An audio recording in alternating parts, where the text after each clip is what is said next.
as women, we start a long way behind in so many ways. And then women from diverse backgrounds start even further back with more barriers to success and to financial security. Women have not always had the opportunity to influence their own financial destinies, whether it's because of cultural backgrounds or whether it's lack of experience or the barriers to entry. We have lots of things that work against us, from, you know, starting our career, like from the very start of our careers, starting with less money, and then compound that with, you know, the fact that we are more likely to take career breaks, take time out, or be carers for parents or other family members, that we're more likely to actually give our money to our kids to look after other people. That's just in our nature, and all of those things can put us behind. Because of my parents, you know, growing up with some very strong personal values and some very strong social group values as well. And that's quite common in I think an ethnic background whereby the society you live in is about collectivism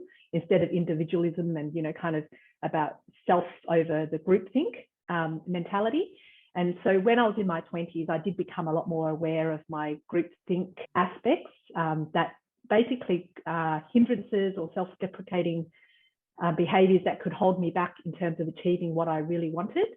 And then, you know, obviously some of the decisions I was making was more for other people, not necessarily for myself. So in terms of being able to be clear about where I wanted to be moving forward, I became really curious about personal growth and personal development and leadership development.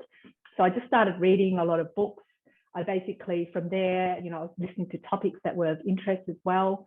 And then along my career, I started enlisting people to help me and hold myself more accountable. So I would recommend places like ASIC Money Smart. She's on the money.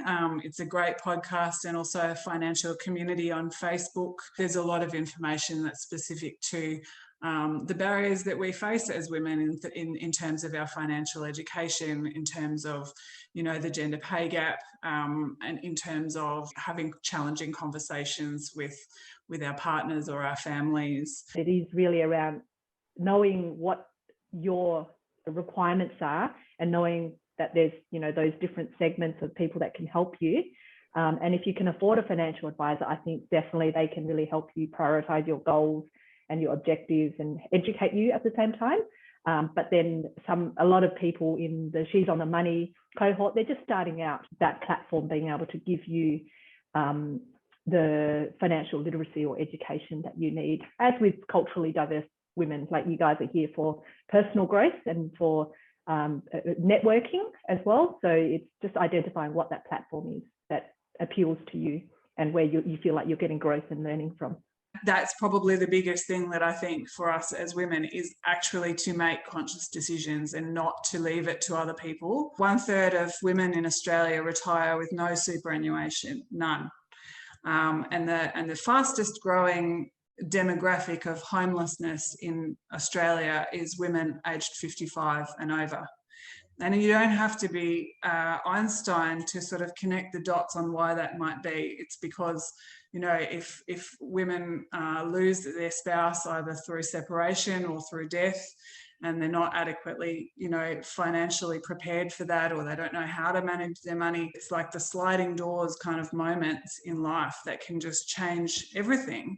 That's where I think that confidence and literacy, you know, absorbing all of the information that we can.